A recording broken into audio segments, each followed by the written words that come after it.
Sei que é uma bruxa e que pode ver o futuro. Me diz o meu. Todo mundo quer saber do futuro, até conhecer o próprio. Seu sangue. Deixa eu provar.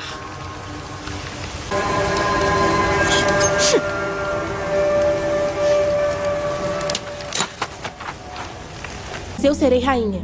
Ah, sim. Você será rainha. Por um tempo. Mas virá outra. Mais jovem. Mais bonita. Para humilhá-la e tirar todo o seu poder. De ouro serão suas coroas. E de ouro, suas mortalhas.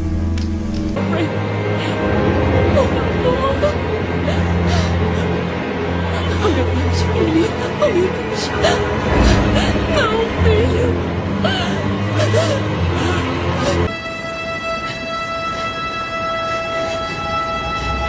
Masalah? Masalah?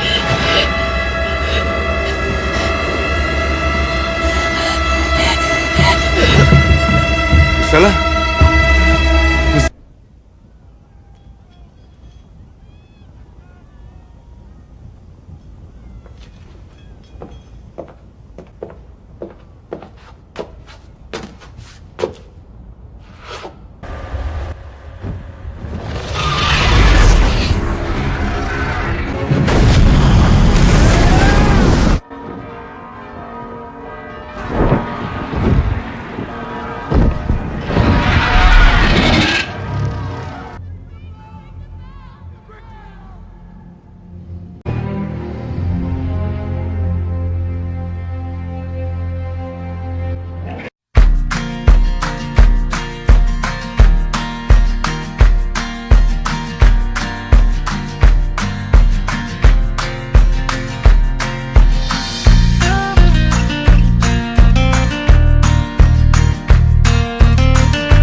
Olá pessoal, tudo bom?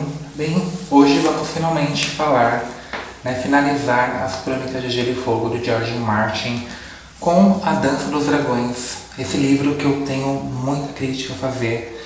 Por incrível que pareça, foi o último livro da saga publicado até o momento, E é o livro que eu mais tenho críticas que eu vou fazer aqui ao longo do vídeo, tá? Esse livro ele foi publicado em 2012, então a gente vai ter uma diferença de 6 anos da publicação do último livro até esse daqui. O Martin geralmente ele demora muitos anos para poder publicar os seus livros, o seu intervalo, e é isso que nos mantém a esperança de que ainda haverá uma próxima publicação, que será realmente a finalização com Ventos de Inverno. Bem, eu poderia falar da minha resenha escrita, mas a pessoa inteligente aqui, o que ela fez?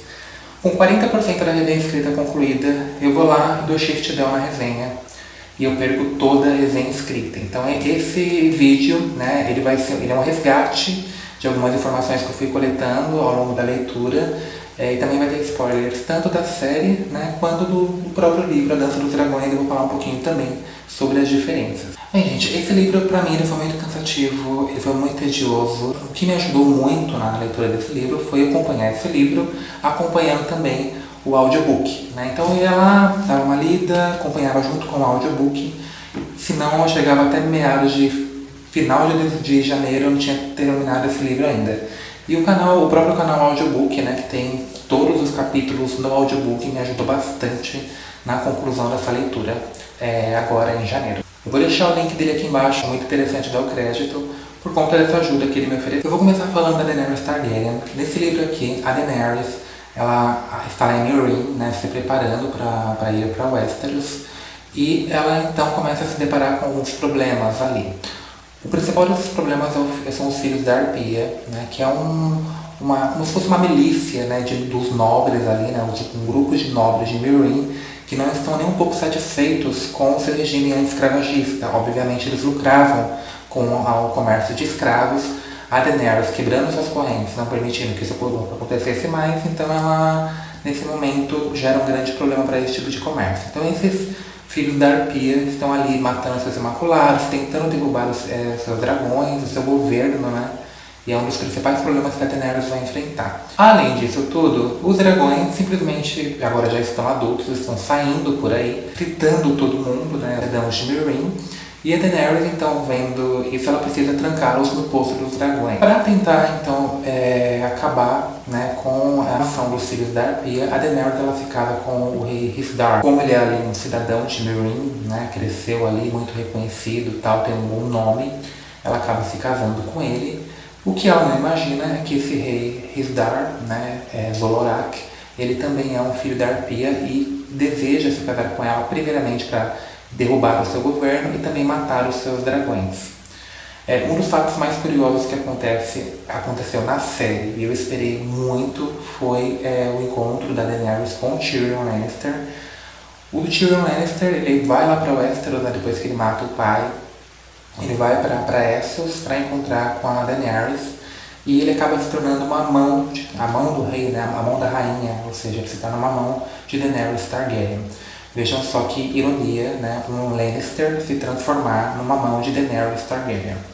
Eu esperei muito que essa cena acontecesse no livro, inclusive isso é muito tedioso, gente, porque assim, como eu já tinha assistido a série, então eu fui acompanhando toda a trajetória do Tyrion, ansiosamente esperando aqui que ele chegasse, encontrasse a Daenerys e entender como que isso ia acontecer no livro, né? E os capítulos do Tyrion são muito tediosos, são muito cansativos. Essa viagem que ele faz para ir de encontro a Daenerys é extremamente cansativa.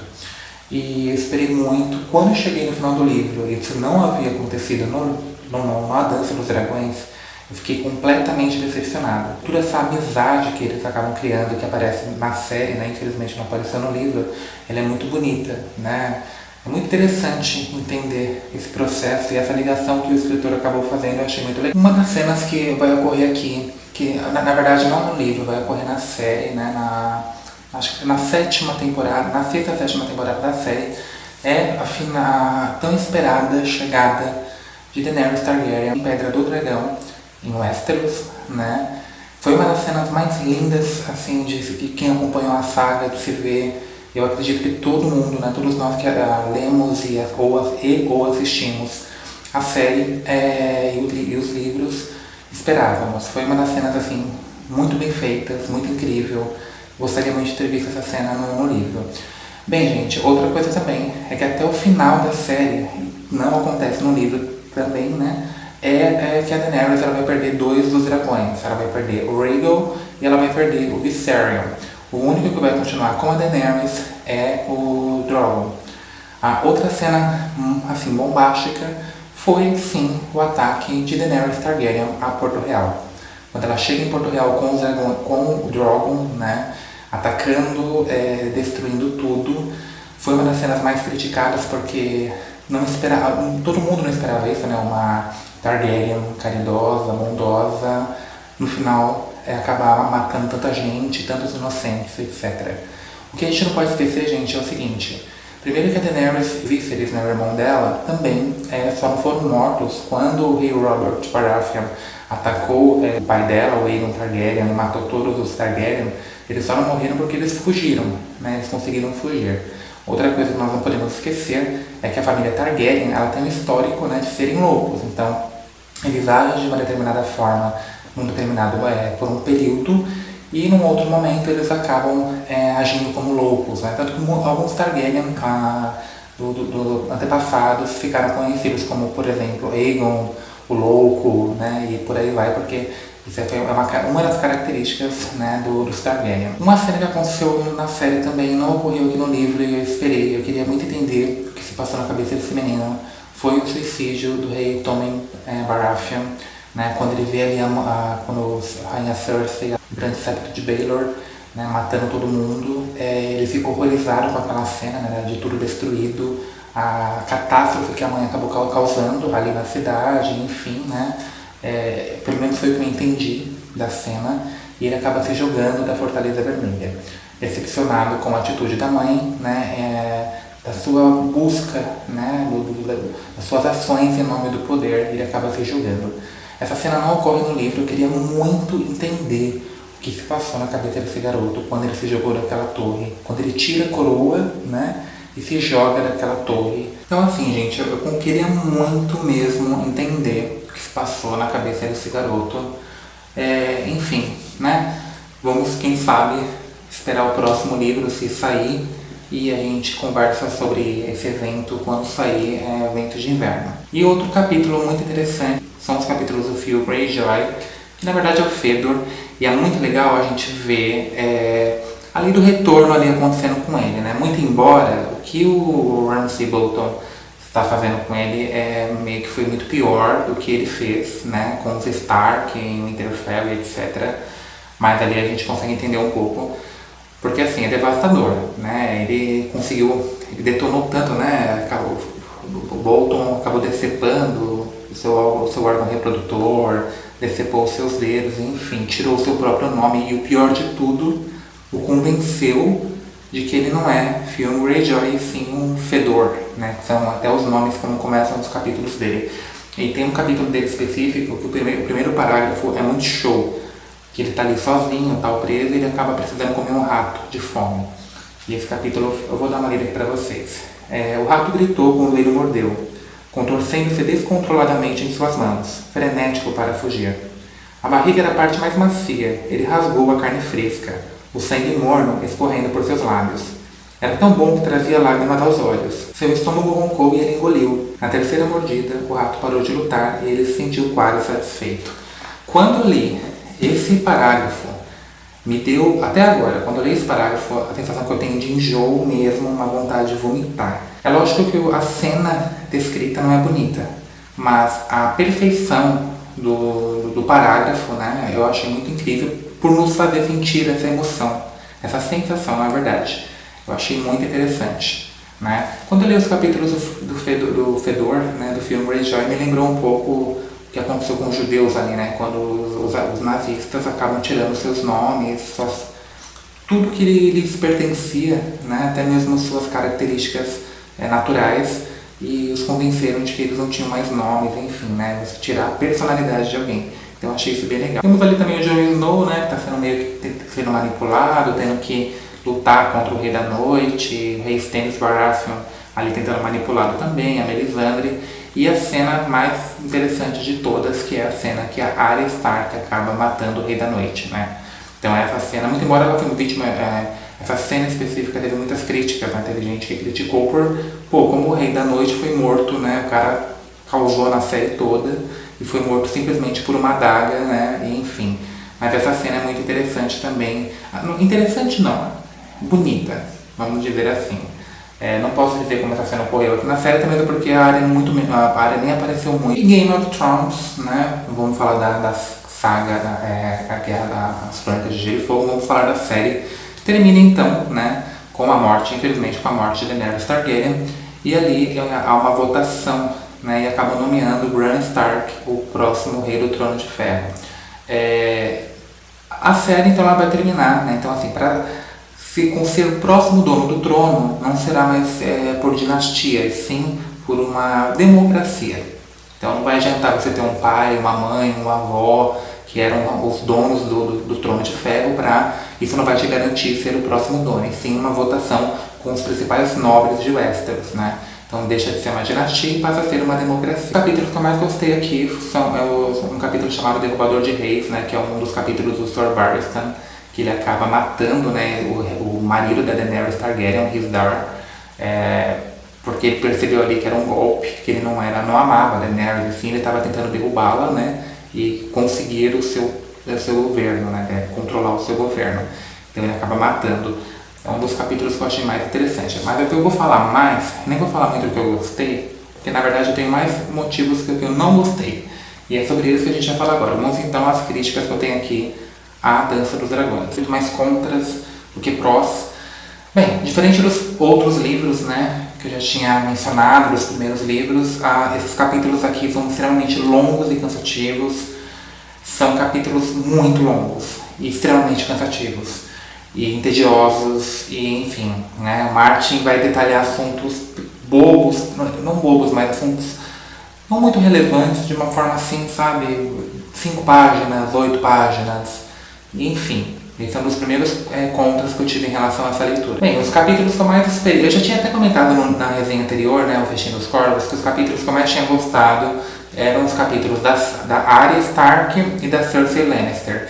E de fato, eu esperei toda a leitura, esses capítulos chegarem, e esses capítulos não chegavam.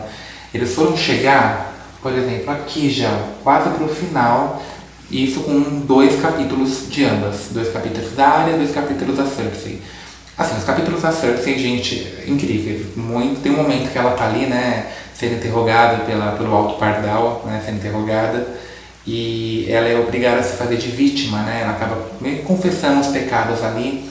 E ela se faz de arrependida, como se fosse aqueles evangélicos, né? Aquela pessoa que apronta a vida inteira e vira crente depois. Então, ela se faz de arrependida, chora, fala em nome, enfim, né? Se faz de vítima. E a ironia dela são uma das coisas mais, assim, hilárias, mais cômicas que você vai encontrar nesse livro. Isso eu não posso negar.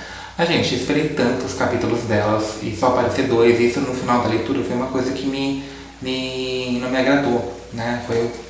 Não fiquei satisfeito com isso como leitor. E uma coisa também que eu acho que ficou um buraco foi a questão da Senhora Coração de Pedra, né? A Catelyn Stark, que já havia retornado nos livros anteriores.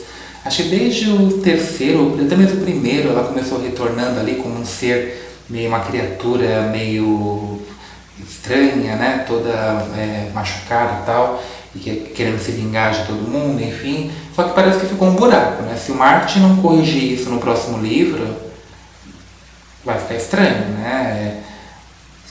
Entendeu? Ficou um buraco ali que até agora ele não resolveu. A gente não sabe onde ela tá, o que tá fazendo. Enfim. Outro ponto é que o Martin continua trocando o nome dos personagens constantemente, dificultando a nossa leitura. É lógico que com o decorrer da leitura você acaba pegando ali quem é o personagem, mas é algo que dificulta um pouquinho, especialmente quando são personagens que não costumam aparecer na narrativa, então você fica um tempinho ali para entender de quem se trata, né? Foi o que aconteceu, por exemplo, com o Quentyn Martell. O capítulo, até eu entender que era ele, demorou um tempão, porque ele aparece no capítulo aqui, se não me engano, um capítulo chamado O Domador de Dragões, alguma coisa assim. Então eu demorei um tempinho, já que é um personagem que não costuma aparecer tanto. Em relação a esse livro, muitos fatos que aconteceram nesse livro não aconteceram na série, e muitos fatos que aconteceram na série não aconteceram com o livro, não aconteceram no livro. Um desses fatos, por exemplo, foi o casamento da Sansa Stark com o Ramsay Bolton. E eu nem vou comentar com vocês a respeito do estupro, porque vocês vão encontrar milhões de vídeos aqui no YouTube dissertando sobre esse assunto. Mas no livro isso não acontece, ele se casa com Jane Poole, né, que é uma personagem, não é nem secundária, é terciária, que aparece lá no início. Ele nem se encontra com a Sansa, inclusive a Sansa não aparece em nenhum capítulo em A Dança dos Dragões, ela não tem um capítulo dedicado a ela. E enquanto no 4º volume eu tinha me queixado que os capítulos não deram nada, estava demorando, estava muito lento e tal, esse aqui eu achei que o Martin, muita coisa que ele não resolveu nos outros livros, ele quis resolver aqui. Então ficou coisas muito rápidas, assim. Muitos acontecimentos num livro só, que eu acho que ele poderia ter diluído nos outros livros, enfim, sem acabar lá tudo num livro só. Foi a minha impressão. Nunca vi nenhum blogueiro falando sobre isso, mas eu estou falando da minha impressão de como foi essa experiência. E a minha crítica mais assim forte foi que assim, os capítulos do Tyrion Lannister para encontrar Daenerys Targaryen é muito tedioso, né? Porque o livro inteiro é ele viajando para Essos e passando por algumas situações ali. As situações até que são interessantes, mas tudo em prol de ele conhecer a Daenerys. Então eu fiquei ansiosamente esperando esse encontro de Tyrion Lannister com Daenerys Targaryen para chegar no final do livro de um calhamaço desse tamanho, e sendo o último até então publicado, que a gente não tem nada ainda publicado depois do 5º volume, e não encontrar nada. Então assim, esperando chegar, e no fim isso não aconteceu no livro. Então os capítulos do Tyrion para mim foram muito cansativos por conta dessa eterna viagem para conhecer a Daenerys Targaryen, e no final isso acabou não acontecendo no livro. E o capítulo lá, tem um capítulo aqui que se chama O Grifo Renascido, que na verdade é o Victarion Greyjoy. Esses pra mim foram que venceram assim no recorde de capítulos tediosos e chatos, e enfim. Bem, gente, não foi a melhor leitura, tá? Eu gosto muito das Crônicas de Gelo e Fogo, eu gosto muito do Martin, mas eu vou deixar o Martin... Coloquei uns 2 livros dele para ler ao longo do ano, mas eu vou deixar bem mais para depois, porque eu tô de ressaca de qualquer leitura do Martin por conta desse livro. Eu vou mentir para vocês, não. E, gente, é isso, tá? Essa foi a primeira resenha do ano. Eu desejo um ótimo ano de 2020 com bastante leituras para vocês, leituras muito legais, enriquecedoras. A gente se vê no próximo vídeo do canal. Um beijão para vocês e até logo. Tchau, tchau.